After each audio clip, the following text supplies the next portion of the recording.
Alright, so welcome to this week's edition of Ask Jaws. How you get your question to me is at any point during the week. You can respond to the tweet that I have, or you can just tweet at me with hashtag AskJaws. And you can also comment in the YouTube videos. So let's get right into it. The first one is from Alexander the Great, who wants to know the most realistic offseason plan for the Panthers. I have pounded this in the live streams over and over and over again, so you're probably sick of hearing it.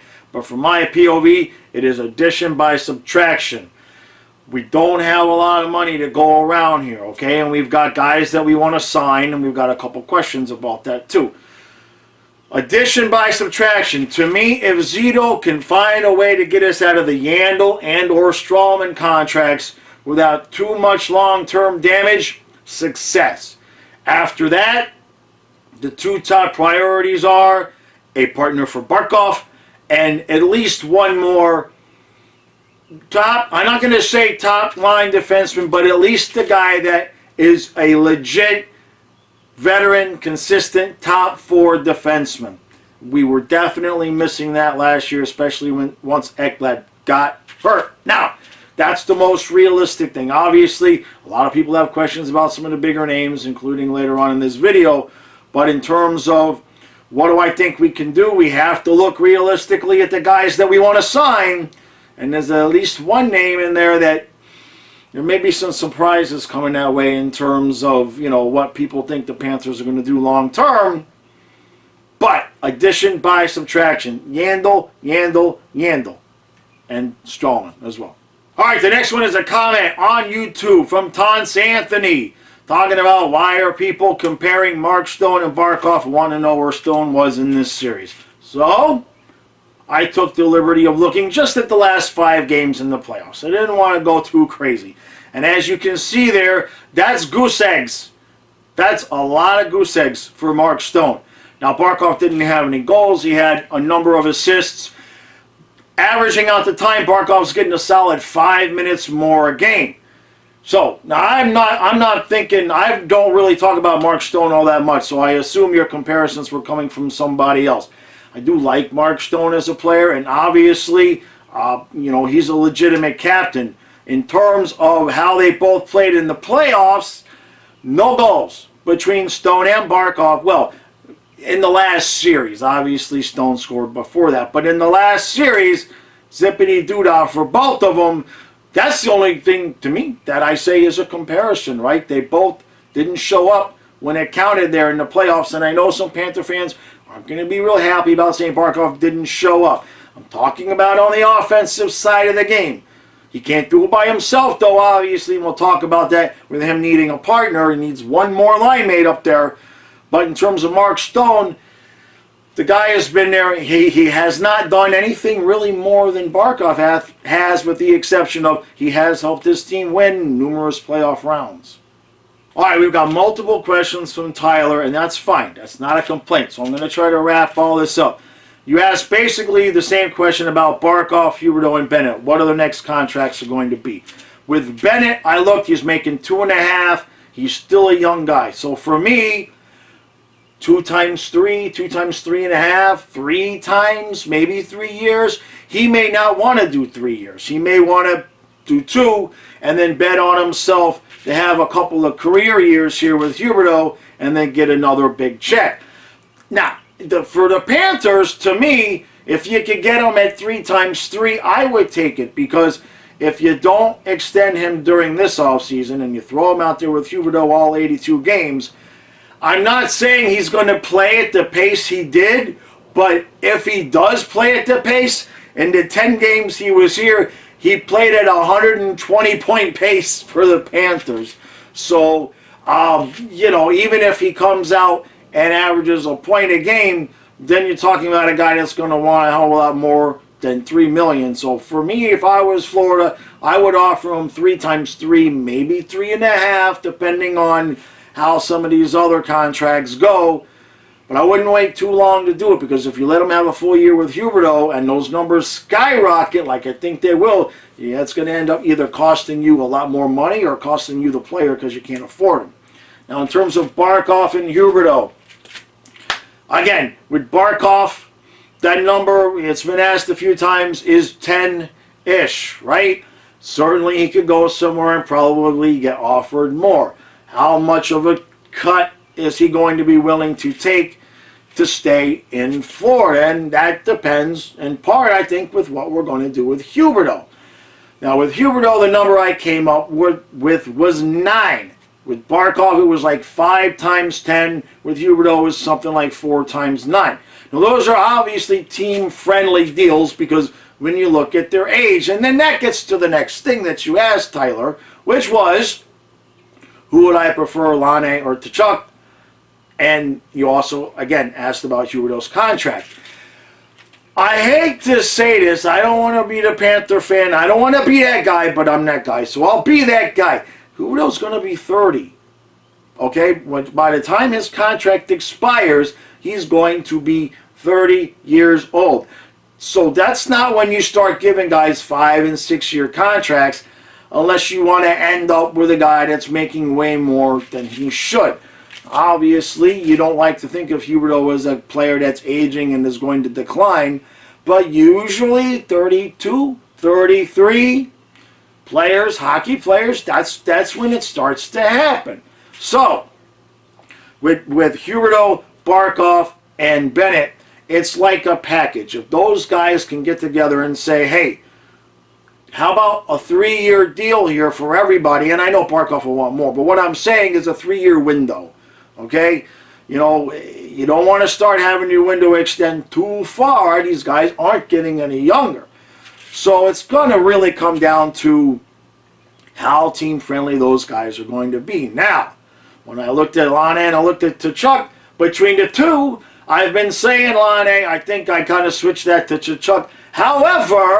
However, since we'd have to give up something to get something in that regard, it is hard to look at those scenarios and not think, what if we put Huberdeau in a deal to go to one of those teams and get one of those players in return? And I know that we would have to offer more, but both of those players, very, very comparable statistically to Huberdeau. And like I said, Huberdeau's going to be 30.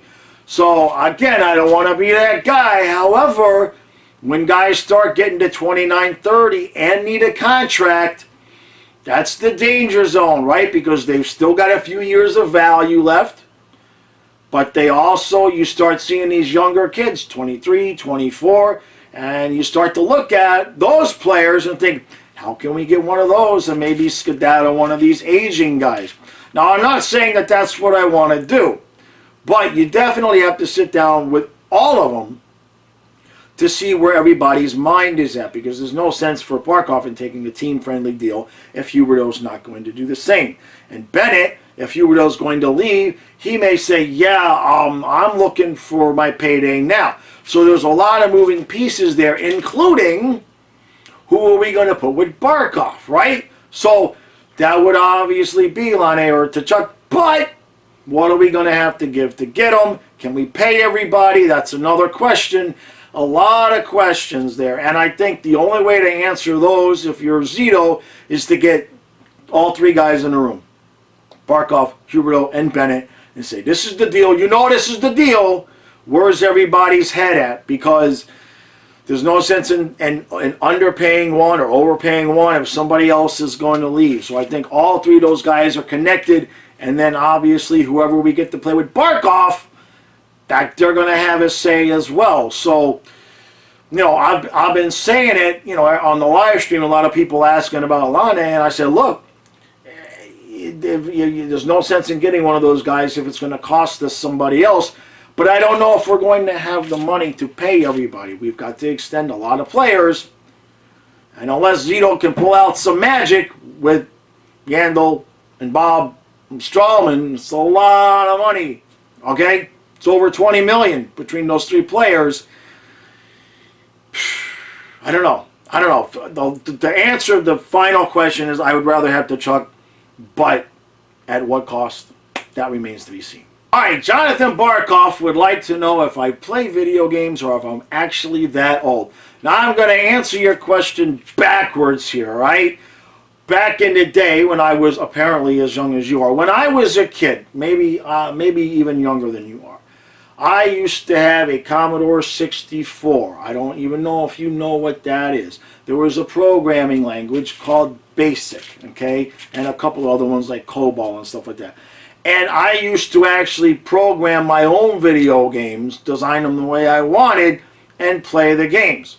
And then, of course, I played the range of PlayStation and Atari and all of that kind of crap. Do I do it now? No. Why? So I can bring you guys videos. Because my eyes, okay, I won't get into all the reasons, but you guys know, my eyes can only take so much screen time, all right? I have to choose.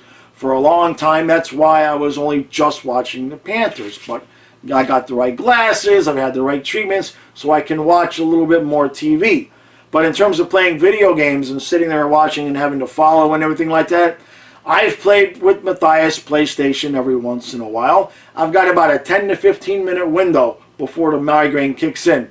So, yeah, am I that old? It's not really age, it's health related. And plus, I got better things to do. I go play with the dogs, I make videos for you guys, you know. I changed diapers for about 20 years. So the answer to your question is no, but not because I'm just old. My SoFlo Sports would like to know if I'm into any other sports and what are my teams. Basically, football and the Dolphins. Now, growing up, before the Marlins came into being, I was a baseball fan and I was a Dodger fan. I like Tommy Lasorda and Kirk Gibson and Fernando Valenzuela. I loved the Dodgers. And then, of course, when the Marlins came into being, I became a Marlins fan. And that kind of faded off. You know, fire sale number 1, I was good. Fire sale number 2, then they moved, and then they put Muhammad Ali out there in the wheelchair shaking, and I was just kind of like, you know, I think I'm just going to go fishing instead. For baseball, you really have to love baseball, right? It's not just like a catch-a-game type of sport, because it doesn't move all that fast, and compared to hockey, Now, football, I've gone back and forth with football over time, but I've accepted and decided to just watch it for what it is now. If you watch football, comparing it to what it used to be, it's not the same game. It's just not, okay? I was talking about this with Steve the other day. You know, you can't compare what players do now to back then, especially in the quarterback position. You know, you go watch Marino's highlights, okay? 5 out of 10 passes, the dude was getting clapped up. He was getting knocked on his ass, and he would just pop back up and be like, touchdown. And now, one of those hits would be 15 yards, first down, and would probably knock the dude out with a concussion because they're not used to getting hit like that. I used to watch, I never was a really big basketball fan, although before the Heat came around, I was a Lakers fan, Magic Johnson and the whole deal. And then when he came into existence, I really watched a whole lot unless they were in the playoffs. And now I haven't probably watched basketball since, I guess since whenever the last year was, you know, LeBron and Wade were together and everything like that. Not a huge basketball fan. I like to play it, but watching it, at some point, you know, the guys are just getting so big, right? At some point, but you know, in another 20 years, the guys are going to be taller than the basket. It's a little bit ridiculous, right? You know, and as a short guy, obviously, to me, I'm going to say move the basket down. But if everybody is going to eventually be over 7 feet, move the basket up. How much of a challenge is it if you don't even have to, you know, just jump up a little bit and you can touch the rim? So the game has changed so much because guys have gotten bigger. And, you know, what other sports are there? Are there any other sports? I've never really been huge into college. I grew up watching University of Miami and everything like that. But, you know, the same thing with the video games. As you get older and you have other things you have to do, things fall off. My grandfather loved tennis and golf and bowling, though. So at least, I mean, I love my grandfather, but those sports... those are really, you really gotta want to watch those sports, huh, Pop? Mr. Vids, he wants to know what are my thoughts about other sports channels like the Hockey Guy and Urinating Tree. Urinating Tree, I really do enjoy. I don't watch a ton, but the stuff that I do, I obviously enjoy. Talk about somebody who's made, I don't want to say something out of nothing, but he took a very interesting idea and niche, and boom, you know, it doesn't happen all that often. So, you know, I watch his stuff in not in envy, but in awe of what he took and what he turned, you know, the idea that he took and what he turned it into. In terms of the hockey guy, he's not human. Can we just call it? He's not human. How? The game just ended. Like the graphic just said the game is over on the stream, and you click YouTube and he's already there with the video, and the whole board is all written out. How? It's not human. He either is a robot, AI, or has a time machine. One of those three. But in terms of, do I enjoy his content? Yes, I do. I don't watch a tremendous amount of it. I know every once in a while he'll say something kind of funny. I'm an animated guy, right? I'm animated. I'm going to keep yap. He's a little bit low-key for me, but in terms of watching him for the information, spot on. If I'm looking to get information or certain, you know, ideas and thoughts, spot on. For entertainment, I go to Urinating Tree. But both of those guys, just the work that they put in. I gotta say that, because somebody on Twitter the other day actually called out Steve Dangle called him not a grifter. What the hell did he call him? A parasite. Called Steve Dangle a parasite because now he's rooting for Montreal because, you know, he's doing the thing for Sportsnet and everything. And my reply was, you guys, not you, but anybody who's disparaging somebody who's making that much content has no idea the amount of time and the amount of work that goes into making that level of content. I guarantee you they have no other life, especially the hockey guy and probably Dangle as well. Okay? There's no other time. If you're not thinking about making the content, you're doing the content. Now, maybe, I don't know if Steve has help with the editing and the uploading and everything like that. So, you know, but I'm sure he's still slam busy. But the amount of time that it takes, the amount of time invested is astronomical. So anybody disparages any of those guys, I'll be the first one to knock them on their ass, because there's nobody. I've been self-employed for 24 years, and I never had to work as hard as I know I'm going to have to work to make this channel be what I want it to be. Alright, so let's get to a couple of other things here. One, Bad Steve. I'm putting the comment up. You can see Steve is confused as to why I cut the intro. For those of you who do not know what he means, I'm the Panther guy. I have my own Let's Go Panthers song.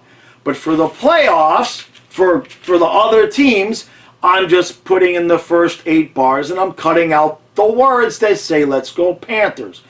Apparently, this has triggered one Bad Steve, and you know, he's struggling with it so much I haven't heard from him in at least 12, 24 hours. So I know you're hurting, buddy. I know. I feel it. I feel it. But, however, it's not a Panthers video, man. I mean, I'm already in the jersey and I'm in the hat. And so everybody watching, they understand the situation, right? But in terms of putting the song on there, to me, I kind of felt like that was disrespectful to the other teams that are playing. Now, I did play around with the idea of just doing a voiceover real quick. So it's like, Let's Go Panthers. I did toy around with the idea of just inserting the word Habs, you know, into the song. But, I'm trying to get other fan bases to follow the channel, to recognize what I do, and to want to hit that subscribe button. So I can't just smack them across the face, you know what I mean? I'm already an acquired taste. You see what I'm saying? It already takes a few videos to be like, okay, now I get this guy, right? So I already got enough people, you know, hitting the back button when they see the dog in the intro or the puppets in the intro. So I'm trying not to do anything else that would, you know, make them hit the back button. Yeah, you want to call me a sellout? I call me a sellout. Tyler had this one more question about what would I rather have, the Yandel Strawman combination or Bob for 6 more years, which I think it's 5, but either way. if you're asking the question of if I can get rid of one situation and keep the other, I would get rid of the Bob situation. That's just my take, because you can scratch Yandel, you can scratch Strawman, and everybody's like, all right, yeah, fine, whatever. But if you're not playing Bob and you're paying him $10 million, there's just so much yip yap jibber jabber back and forth between everybody's takes, and everybody wants to, you know, you've got your pro Bob and your anti Bob and your pro Spencer and the whole thing. I want that whole situation to go away. It's nothing personal against Bob. It's the fact that we have a $10 million backup who's probably not going to be the backup. It's just ridiculous. Okay? So if the question is, if I can make one of those situations go away, I would let Bob just go, man. Go have fun somewhere, play somewhere else. Okay? Let them find out that you're over 30 and declining the hard way like we did. All right, the last thing is Automatics, who was aptly surprised last week when I put in his comment about his bowel movements and the color of the bowel movements. It's Ask Jaws. You ask the question, I answer it. I don't understand. But what you'd like to know is, what one question would I ask myself? And that was difficult. So I thought about it for a second, and I will ask myself the question that nobody has really asked me, that they've hinted around the edges of it, but nobody's really asked me, and that is, why do you insist on using the puppets when only some people like them and not everybody? And I'll tell you why. The first thing is, the Francisco voice, that was my grandfather, okay? He came off the boat, okay? He came from, not Hawaii. What are you talking about? I didn't even know where my grandpa come from, okay? He come from Puerto Rico, okay? He come on into Ellis Island, huh? You see what I'm saying? Okay? And he don't know how to speak English when he comes in, all right? So what happens is, my grandfather comes from Puerto Rico. He meets an Orthodox Jewish woman, and she forbid to have Spanish be spoken in the house. So he spoke English in the house, and everywhere else he would speak Spanish. So to the day he died, he came in at a young age, to the day he died, even my father, sometimes when my grandfather would say something, the accent would be so thick, my dad would look at him and say, huh, what? Because he never lost the accent. And that voice is Francisco. And I used to tell all of the bedtime stories to the kids when they were growing up in that voice. So that's why, that is how Francisco came into being. And then I had a few other voices that I would tell their stories to, and then just kind of worked out. Except for Thassis, no, I never told him the stories in that voice. You see what I'm saying? But the point is the puppets keep me sane. All right? I'm doing all this sports stuff, and I got to sit here and be serious about bitching about Barkov and bitching about Q and bitching about Borowski and bitch, right? So I need some levity. I need some humor. And for those who don't like it, you know, I'm not everybody's flavor. I can accept that. They're very, very, you know, I don't want to say they're like a certain political person, but in some ways they are. It's like, yeah, people either love them or they hate them. They're literally part of me. They have to come out somewhere, so that's how it happens. All right, that was it. That was enough for this week. I feel like I talked my head off here. Tomorrow, 1 hour before the game, 1 hour, right? So it's an 8 o'clock game, at 7 o'clock. We're still having a live stream. Working on a lot of new ideas for content for once hockey is over, which, if it continues the way it did last night, maybe sooner than later. Other than that, I appreciate everybody's support. Like, share, subscribe. All right, we're closing in on 1,100 here. Any day now, I'm going to get that notification that I can apply to be monetized, and then y'all are going to have to watch. I'm going to put 10-minute ads at the beginning that you can't skip. All right? I hope nobody believes that. I genuinely hope nobody believes that. All right, guys. I appreciate everybody's support. Hashtag AskJaws if you want to get your question in next week's video. And I will see you again tomorrow.